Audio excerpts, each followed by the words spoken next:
I'll be sending Oh, it. no, I won't. Okay. So here's what I was talking about. Here's my original income statement, and here's my percentage table.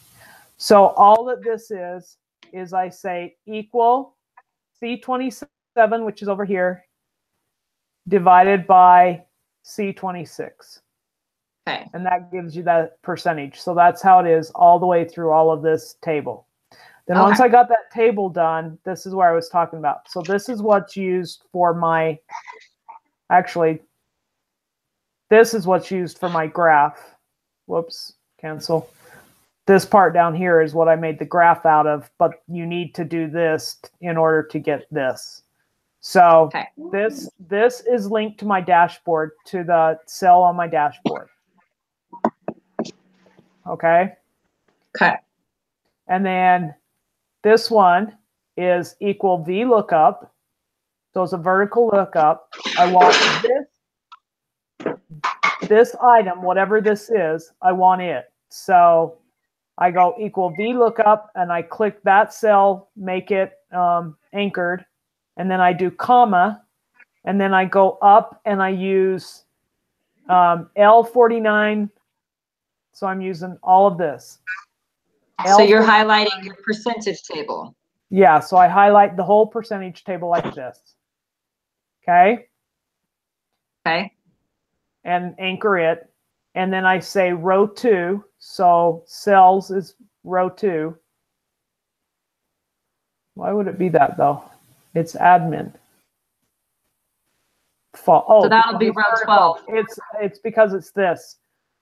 So, and let me go here and change so this works out properly. Let me put this as 2000. That's pretty. Good job. Okay, so now it's going to be normal. Okay, so this is VLOOKUP, whatever is in this cell, anchored, my table anchored, and then because it's a vertical table, it's up and down. So I want the year 2010. So 2010 was in the second column, and then false, and hit enter.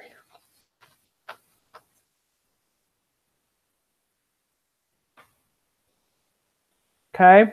Okay. And so then and this is the same thing, and then it's the third column, the fourth column, the fifth column, all the way. Okay.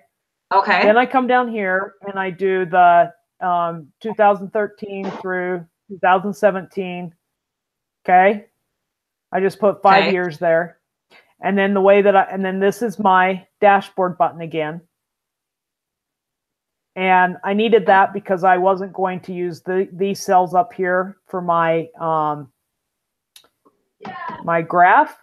So I needed to have a title for it that would, change as I change whatever it is. So I needed to put this button down here as well. So it's equal dashboard and it goes back to whatever is in here. Okay? Whatever's in there. Okay.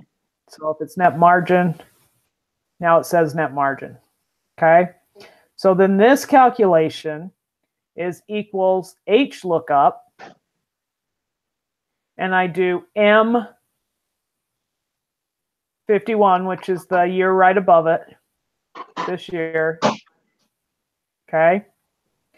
So I do, and I anchor that. Anchor that. I go column or comma, and then this is what I use as my, right here is what I use as my table. Oh. And I anchor that. And then I say, it's on the second row. So it's whatever is going to be on the second row. Genius. And then false. And then when I made my graph, I just highlighted these and then made the bar graph, and I chose this one. Awesome. And then I made sure that there were labels and all of that kind of stuff.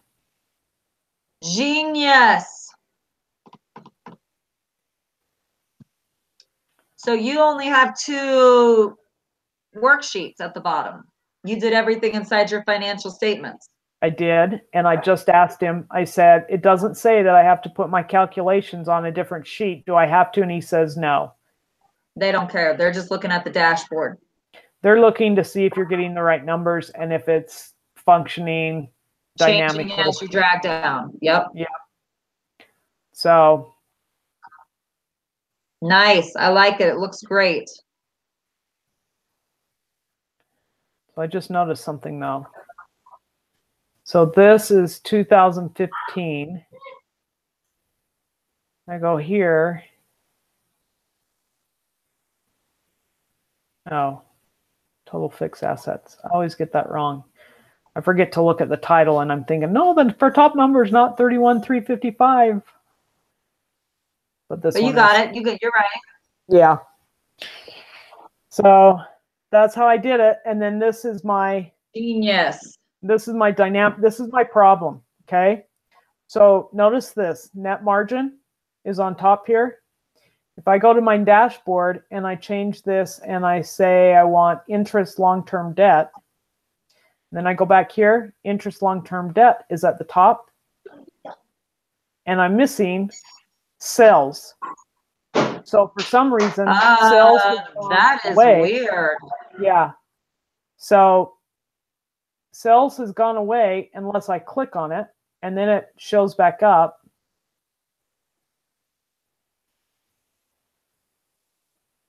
That's weird. Yeah, so I asked him why it was doing that, and he had me go, you know, he went and looked at my stuff, and he's like, I have no clue.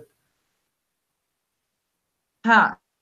So he just said, turn it in and don't worry about it? He said, turn it in, and he says it's doing what it's supposed to.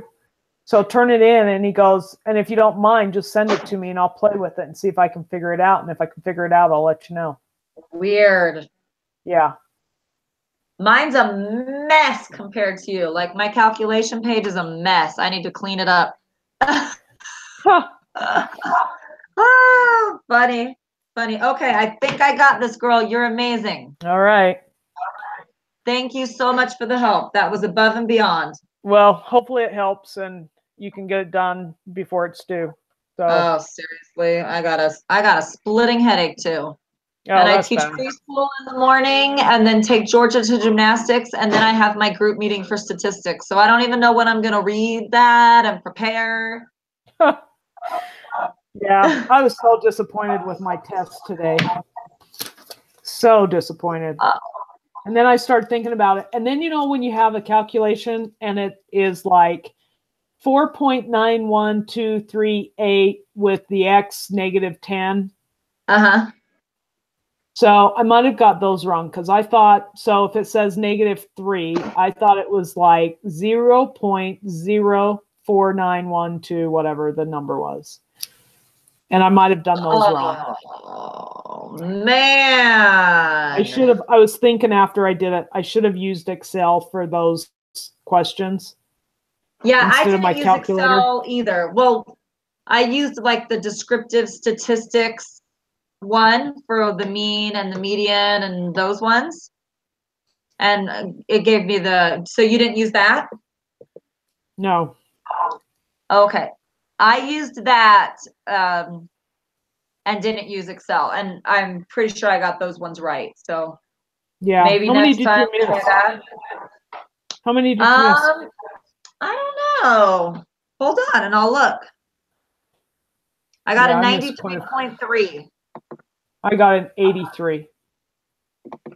Oh, that's good. No, I mean, it's a B and it's okay. And it's statistics. Hello. Yeah. But I was kind of bummed. I wonder if we had the same test. I don't know. I would think so. Pretty close.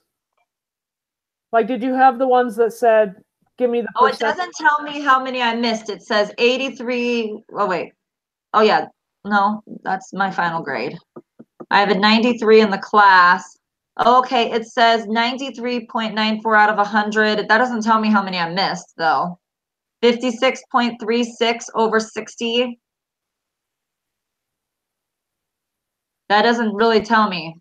I'm going to go look at mine and see how I would guess 2 or 3.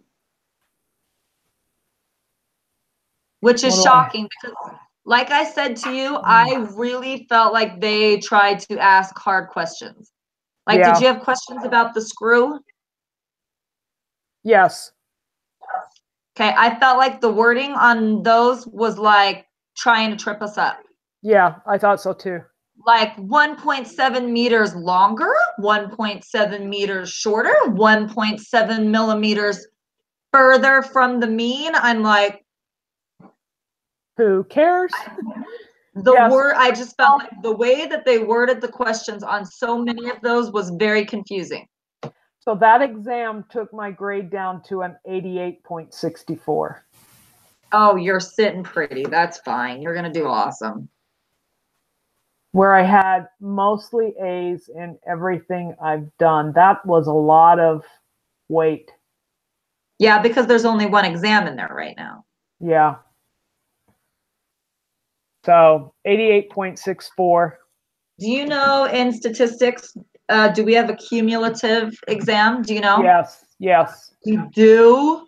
Everything builds on unit 1. That's not good. Yeah, everything builds on unit 1. And I sent a message to my professor immediately after I took the test saying, I thought I did better than this.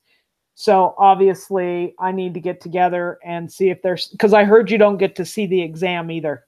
You won't get. That's rough. Yeah.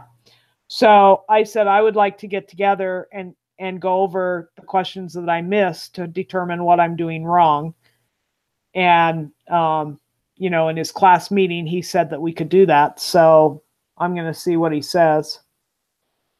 You know what? Next time I take that exam, I'm going to take really good notes and like write down some of the questions and then what the answer is, because we have 4 hours. Right. And now I'm looking back on it and I'm like, oh, why didn't I just take my time, write down the questions, write down the answers, and then I would have had that to study from. I didn't realize that there was a cumulative at the end. Yeah. But it was pretty close to the review, so we'll have the reviews. Right. And you know what? One of my class members, you know how we have those calls? She went out and when she reviewed, she went through the online book, the exam 1 review. She took she cut and pasted all of the summary things into a piece of paper, and then she shrunk it down, and she was able to get all of those without writing anything. She was able to get all of those summaries on one sheet of paper. Genius. Yeah. That's a good idea. I did 2 tables and I printed them out at like 15% on my printer, cut them out and pasted them to my piece of paper. And I didn't need either of them. They were like those crazy standard deviation tables from chapter 4. And then there was really nothing about that on there. Right. I didn't need to have those on there. So they just wasted space on my page. Yeah. But I thought her idea was pretty good. Typing it. That's pretty dang smart. Yeah. Except for the fact that me having to write down the review page, like the notes, really helped me study for the exam. Yeah. Yeah. That's what I think too. So, I went through the online review and I made notes from that. Mm-hmm. Yep. We have a TA. Do you have a TA that helps you? Yes, I'm meeting him tomorrow for the first time.